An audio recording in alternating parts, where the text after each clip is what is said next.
Hi, I'm Rob, and my crush rejected me for being on the spectrum. Now, her and all my friends are begging me for my autograph and an NFT. I'm nothing special, even though I've heard people around me refer to me using that word a lot. My whole life, people have either walked on eggshells around me or made fun of me. And at some point, you get sick of it. At some point, you just wish people would just treat you like normal already. Because honestly, I'm just like you. Only a little different. But I eat, sleep, laugh, and cry just like you. I have dreams just like you. And I dream that one day, people would look at me and not see someone special. I just want people to see me as me, Rob. The guy who finds fart jokes funny and has a cat called Meow.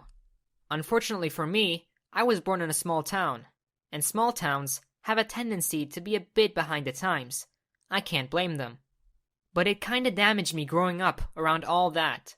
Even my friends were no different. They didn't so much as laugh with me. They laughed at me. Or used me to get a laugh.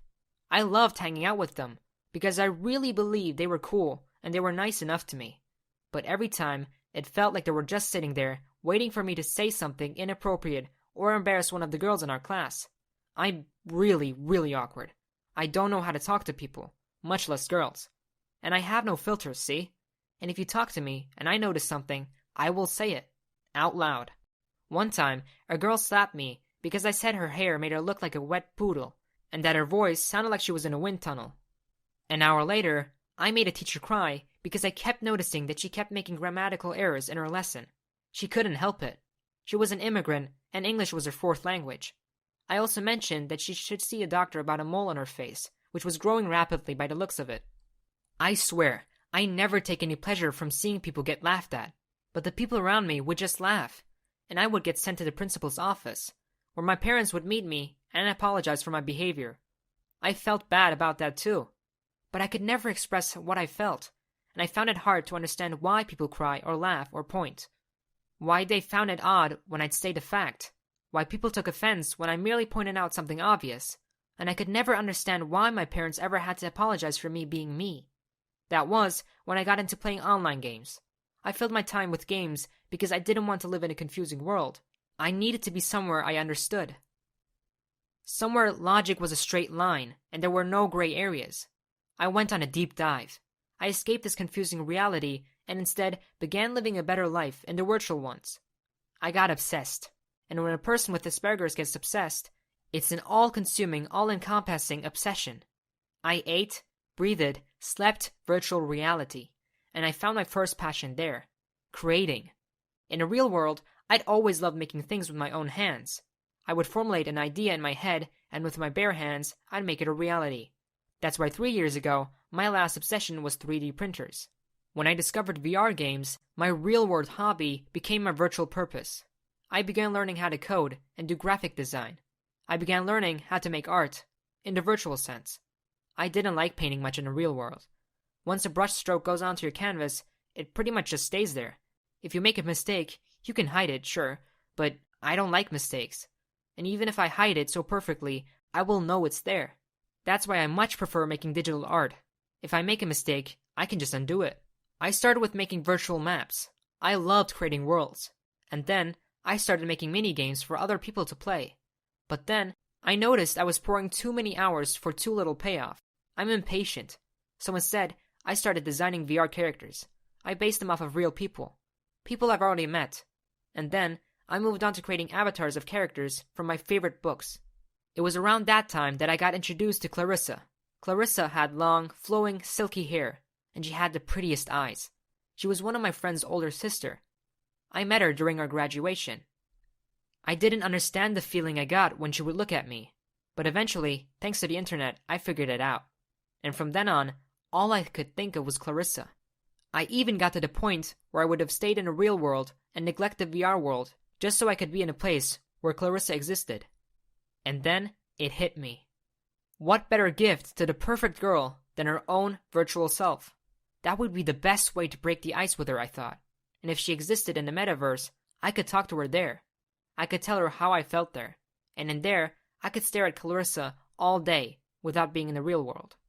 So for 2 whole days, I sat glued to my computer, editing and re-editing the 3D representation of the most beautiful girl I'd ever met.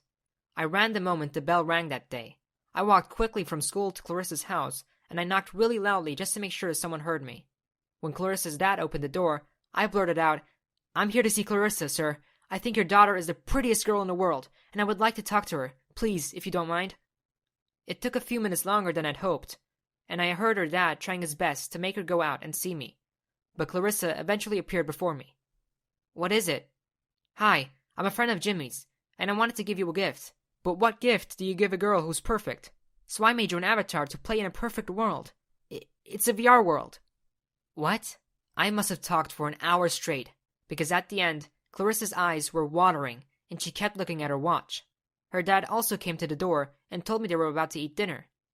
"Shouldn't you also go home now, son? I'm sure your parents are worried by now." But before they closed the door, I blurted it out. "Clarissa, will you go out with me? It doesn't have to be here. We can go on a date online. You can use your avatar, and I'll take you to the castle I built there." Clarissa laughed. Her expression turned into something I didn't understand at the time, and then she pushed me. "Are you kidding me? Now my brother's little Asperger's friend is hitting on me? You go and ask a dog, bro. You're not my speed." "Clarissa!" Her dad was in shock, I think. He pulled her inside, apologized to me, and immediately shut the door. I think I know why. Clarissa actually used way different words when she started shouting at me. She even used the R word. I just don't think YouTube would like it if I said exactly what she said to me. So, anyway, I never saw Clarissa again. And Jimmy and I are no longer friends because he punched me when he found out what I did. He told me to get away from his sister and called me the R word too. I went back to my games and my virtual world. I poured all my time and effort into the things I created there. My parents got concerned that I sometimes didn't leave my room for days. But that was how I coped with the feelings I didn't understand. I just played and created things, even though most people on Reddit called my creations ugly.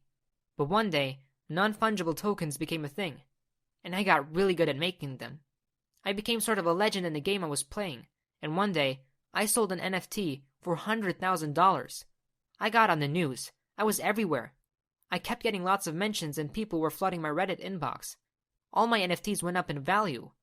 One of them even got a bid of $1 million. I just sold that one last week. Now, I'm famous, and people are actually referring to me as an artist. Just the other day, a really popular singer messaged me and asked if I would mind commissioning me for an NFT. I didn't really know him. I told him as much. So he paid me $650,000 up front just to show he was serious. So 3 days later, I sold my first commissioned NFT. That was when I went mainstream. So mainstream, in fact, that people in my small town began to talk about me. Last night, before dinner, Clarissa knocked on our door and asked to see me. But I told her to go home. "Actually, I realized you aren't the prettiest girl anymore, Clarissa. You're not even in the top 10 in our town. It must have been infatuation. Anyway, you should get going if you don't want to miss your dinner. Have a nice evening." I could hear Clarissa begging me for an autograph from behind the door. "I just want your autograph! Or a pic with you! Please, Rob! I'll give you a kiss if you give me one of your NFTs." But I just kept eating my peas. Even after she tried climbing into our dining room window, and she got removed from the property by some cops. My friends, who hadn't talked to me for ages, also came to visit. They begged me to give them one of my NFTs as well, but I didn't. Instead, I gave all the money I made to my parents.